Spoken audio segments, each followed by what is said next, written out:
Hey guys, it's Vara. So I wanted to go over my opinions and my predictions on Masters 25. Now there has been a couple of spoilers: Jace the Mind Sculptor, Azusa Lost But Seeking, Murder, and Phyrexian Obliterator, and of course the unknown card on the packaging that kind of looks like a Platperion, Arcbound Ravager, Blightsteel Colossus, or even a Steel Overseer. Did I already say Steel Overseer? Oh my god, I cannot talk today. I think I meant Solemn Simulacron. You know what I mean. I wanted to go over my opinions on the cards. I'm not going to focus on that, on the random unknown looking like an artifact creature, just because we'll find out in a couple days. On the 26th, we find out some spoilers, and that's when spoiler season starts, because we will officially be 2 or 3 weeks away from the release of Masters 25. So my first prediction is a Planeswalker. Now, we usually see 2 Planeswalkers in Master sets, and of course, this set we already know Jace the Mind Sculptor, and I do think we will see an Ugin Spirit Dragon or a Karn Liberated. I would like a Garruk. It's been a long time since we've seen Garruk in a set. I mean, it's been a long time. We've seen a ton of Gideons, a ton of Chandras, or even if we really had to go with the Chandra thing, because we already know she's going to be in Dominaria, it looks like from the packaging spoilers for Dominaria for the Planeswalker deck. I think we could see a Chandra Torch of Defiance because she's been fluctuating. She goes from $25 to $35 to $45. I know there's not a lot of Garruks as well that are a lot of money, but I do think these 2 cards could be good reprints. The second card that I do think will get a reprint is Imperial Recruiter. Now, we have seen Mana Drain and Force of Will as chase cards in past Master sets, and Iconic Masters and Eternal Masters. Now, yeah, these are both blue cards. I do not want to see another blue chase card, and I think with Imperial Recruiter having a price tag of almost $200, that being the cheapest version because there's also a Judge promo of it, I do think that this is a great chase card, and it's not blue, it's red. I know it's not used in a lot of decks, but I do think it would be a great addition to this set as the final huge mythic money chase card. Now, the third card that I think will definitely be in this is my favorite card, or one of my favorite cards besides Snapcaster, which is also on this list a little bit later, is Lightning Bolt. Now, I love Lightning Bolt. I was very upset that it was not made into a masterpiece, invocation, whatever, in the standard block when they remade like Force of Will into it, and I was really upset that Lightning Bolt was not. I mean, even Chain Lightning was one. That Chain Lightning's only worth like $25, $30, maybe even $40 at most. I was really upset that Lightning Bolt was not made into this, but I think it's going to be great in this set. I was super upset as well because it wasn't even in Iconic Masters. I mean, come on, what's not more iconic than Bolt the Bird? But I think Lightning Bolt will definitely be in this. It is indeed needed for a reprint, indeed needed. The fourth card that I do think that would be reprinted is Mox Opal. Now, this has a $50 to $60 price tag each right now, unless we're talking about foils. Oh god, the foil's like $130, I think. I think Mox Opal is used enough. I think that it is a pretty stable card in the market. I know that they're not acknowledging the secondary market, but we are. I think Mox Opal would be a great addition because it is played in so many decks. Now, the fifth card on this list that I do think will be reprinted, which would be pretty cool, is Kitchen Finks. I know Kitchen Finks isn't used all that much, but it's been a super long time since we've seen it. It doesn't have any printings really.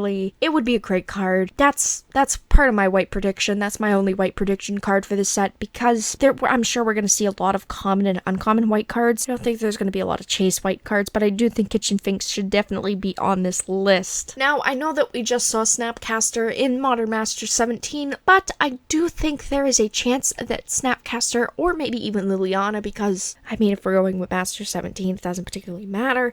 I do think Snapcaster will see another reprint, because the artwork in Master 17 is literally like $60 or $70 compared to the old Innistrad artwork, which is like $40. It will see a reprint. It is a very good card. It is solid in a lot of decks. I think that it is a fair guess. I know a lot of people have been guessing it, which is another reason why I shared it in this list. I would be excited to see a reprint of Snap, but you know, I guess it depends on which artwork it is and if they even do reprint it. Card that no one's really touched on, which is a cool card, I'm only going to touch on this really quick, is Her Hercule's Recall. Now, it is played in Modern, it is played in Legacy. We have not seen another reprint for a long time. There are only 2 prints of it currently, I believe. Could be wrong, but I do believe I actually checked it the other day. Hercule's Recall would be a pretty cool one.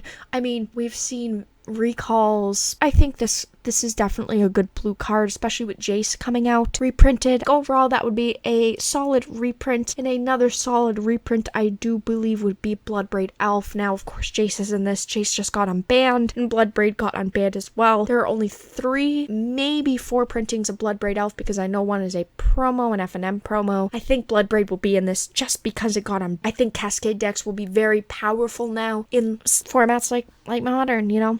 I mean, as Modern banlist after all. Bloodbraid will definitely see a reprint because of that. For an archetype, Tudors will be reprinted. Vampiric Tudor, maybe even Grim Tudor, Demonic Tudor, Worldly Tudor, what's that other one? Italy Tudor or Idlic Tudor? Cannot say it for the life of me. I've never been able to say it, so I'm sorry for the mispronunciation. I do think the Tudors will get a reprint. It's been a long time. That'd be pretty cool. I like Tudors. Tudors are pretty cool. I mean, I'd be cool with a Grim Tudor reprint because it's like $200, but I think that we've got enough chase cards, so I'm not sure about that, but I definitely think Demonic Tudor and Worldly Tudor and Enlightened Tudor, I think all of those should be reprinted. Another archetype that I do think will be reprinted besides the Tudors is Slivers. Now, I don't know if we'll see 20 billion Sliver cards or if we'll see maybe just Sliver Queen and Necrotic Sliver. I'm honestly not sure when it comes to this, but I do think Slivers deserve a part in this. They've been around for so long. And in Master 17, we saw the Serum Visions artwork, which had a sliver on it. I was pretty disappointed that they didn't have more slivers in it. Oh well. I think slivers will definitely have a part in this set. They're fair. We haven't seen them in a long time. Or I think we will see them in Dominaria. I definitely think that they will be somewhere within 2018 in some kind of set. The last 2 cards that I have, both will probably be in common slots, and that is Gigantic Growth. Giant Growth? It's Giant Growth. Why did I say Gigantic Growth? And Rhystic Study. With Boggles being around, Giant Growth would be a great reprint for them, and I do think Rhystic Study deserves a well-earned reprint. It's been a long time since we've seen these cards. I would definitely put these on this list. I wasn't going to focus a lot on common cards, but I did want to throw a couple in there just because they are more important cards. I wanted to quickly throw this in there because when I was recording this video, I totally blanked on this, and I did mean to put this one in. I do also think that some kind of lands like Rishadan Port, Ancient Tomb, Reflecting Pool, or Mana Confluence will be reprinted. They are very important to the game. They are worth something. Most of them are, just like Rishadan Port, it's worth like $100. I think that we are going to see a reprint of something like this, so I didn't forget. I just skipped over that line in my notes, so I just wanted to kind of add that in there. So sorry if this sounds kind of cut in, kind of cut out choppy, but this is kind of an extra one. I think that it would be really good. I'm not sure if it should be Rishadan Port, but I think maybe Mana Confluence or Reflecting Pool or Force Comes Force Ancient Tomb, but I think Rishadan Port would be amazing, but I think that's one too many really fetch cards, one too many chase cards, I should say. So yeah, are you going to be buying any Masters 25 boxes? Are you going to be buying singles? Are you totally done with the set because of Jay's reprint? What is your opinion on Masters 25? Please let me know in the comments down below. If you enjoyed this video, please make sure to subscribe, follow me on Twitter. All of my links are always in the channel descriptions and the video descriptions. I hope that you definitely enjoyed this video as it was super fun to make. I'm excited. I don't really know how I feel about 2 Masters sets a year. You might be excited for that. You might not be excited for that, but I hope to talk to you guys again real soon.